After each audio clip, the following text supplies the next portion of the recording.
Mr. Woodard, thank you for sharing the wealth. I know that you love talking about these, but I do too, so thanks for giving me a few of them. So what I'm going to do, I'm going to go over the last three of the neurotransmitters, and then I'm going to review some of the terminology that Mr. Woodard and I have been mentioning in these previous two videos. I want to kind of put it all together and show you how the neuron gets that message through. So let's finish up with the neurotransmitters. First of all, there's GABA. GABA is the most common inhibitory neurotransmitter, which means it slows activity down. For a particular neuron, GABA might reduce the chance that that neuron is actually going to fire. So it inhibits activity. One of the mnemonic device I was thinking about is if somebody is gabbing a lot, gab, gab, gab, gab, gab, you want to inhibit them. You want to make them be quiet. Okay. Problems with imbalance. I like the going to epilepsy with this one because, again, it makes sense. Now, you can get into the real technical stuff and look at how exactly everything's functioning within the body and get real complex. But for our purposes, just think, if you have an inhibitory neurotransmitter, and that inhibitory neurotransmitter becomes unbalanced so that it isn't doing as much inhibiting, then there's going to be more communication systems going on. Well, with epilepsy, what you get are these small electrical storms within the brain. And so if those storms are less likely to be inhibited, you're going to have more of those storms and you might have more of those seizures. Same thing with anxiety. If anxiety is starting to get ramped up and there's nothing there to really inhibit that anxiety, there might be an imbalance with GABA that's not inhibiting certain physical reactions that are causing that anxiety. Substances that can affect, you can see down there, things like Valium's probably the most famous one. Think of Valium in calming down simply because that GABA, it's inhibiting your reactions to the environment around you. You're feeling more calm. Interesting side note to this one, in one way that I remember that GABA is an inhibitory neurotransmitter, is I had a friend that was on gabapentin, which is a really interesting drug. They give it to people for lots of different things because what they're really finding is that GABA is a good, or gabapentin, or Neurontin is another name for it, is a good pain reducer. So if somebody's in chronic pain, they might be given gabapentin to inhibit the pain. Well, I had a friend that was on this, and when she forgot to take the gabapentin, she always knew because her nose started to itch.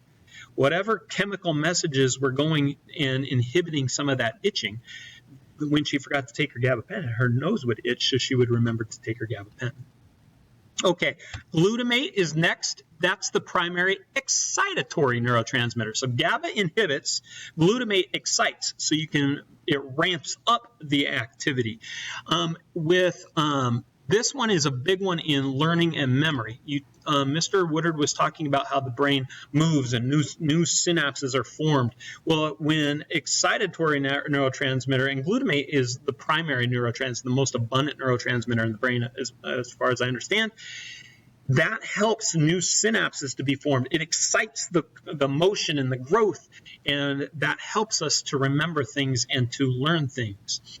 Kind of on the opposite side of GABA with epilepsy, if you have too much glutamate, or if there's an imbalance in the way that glutamate is being filtered into the system, then you might have epileptic seizures simply because it's exciting the communication systems, and you might have those little storm surges. Again, there's a lot of research that's being done as to see as far as exactly how glutamate affects epilepsy.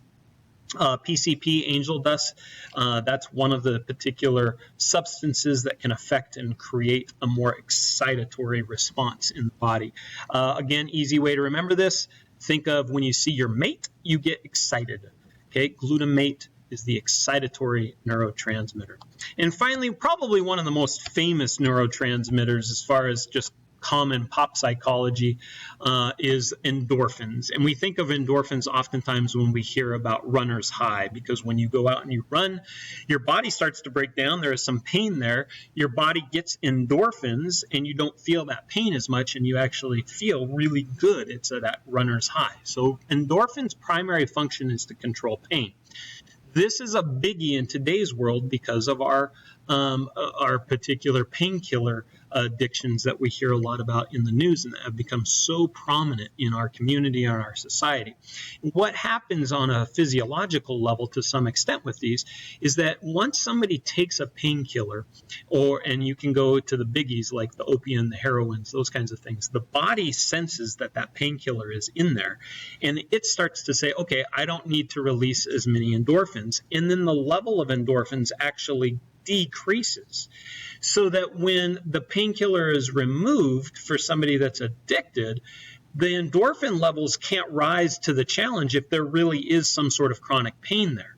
So the endorphin levels are decreased, and that person might want to go out and seek those painkillers because they need it, because the body can't produce enough for them at that time. Now, that's just one part of the whole addictive process, but for our purposes, that's a way to remember endorphins control pain and will be lowered with pain-killing medications. Okay, we move on here real quick.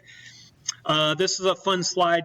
This link isn't working, but just Google Mouse Party Interactive, and you can go to a little cartoon and move little mice around. They're on different drugs, and it's a really good way to learn how the different drugs are affecting the body. Okay, let's kind of put everything together. And I know that this is a very crude drawing. I'm not a good artist anyway, and then to draw with my little tablet here on the computer is very hard. Okay, over here, these are your dendrites. I made them little boxes, little brackets, because think of them as parking spaces, okay? So they are getting the chemical message. Let's just go with serotonin. They get the chemical message serotonin. It goes in the parking spot, and then it goes into the nucleus, and the nucleus says, yep, we got to send this along, so it's going to send it along the axon. Now, here's how it does this, and Mr. Woodard had mentioned the salty banana. On the outside of a neuron is sodium, Na, which has a positive charge. Inside is the banana, the potassium, which has a negative charge. Actually, for you chemistry students, we'll get people to mention this. Potassium has a slight positive charge, but it's also mixed with chloride in the neuron, so overall it's a negative charge. When serotonin, whatever neurotransmitter, starts to go through then to the axon, Mr. Woodard mentioned, it changes into an electrical impulse. The neuron at rest is negative. Once that message starts to get sent down the neuron, the nodes of Ranvier are going to start pumping sodium into the neuron, which creates this positive charge that kicks the message down the neuron. As it's going down the neuron, the sodium is flooding in and making the electrical charge, it's forcing that electrical charge down the neuron. Again, think of my analogy with plugging in an extension cord. That electricity starts going through the neuron, and it's going, and it goes from point A to point B to point C to point D really, really quick. And it's doing that in a neuron because the sodium is changing the charge within the neuron. Mr. Woodard's reading a really cool book right now that gets a little bit more specific. He might chat about that with his students. But for right now, what you need to know is that the sodium is getting pumped in through the nodes of Ranvier, creating a change of charge, and that change of charge is what sends the message down the neuron. Now, as it's sending the message down the neuron, we get to the terminal buttons. Inside the terminal buttons are where you find your neurotransmitters. Now we're going to go back to chemicals. The electrical charge kicks into the terminal buttons and says, we need to send serotonin out. So the terminal buttons are holding the serotonin. They're going to send it out into the synaptic cleft.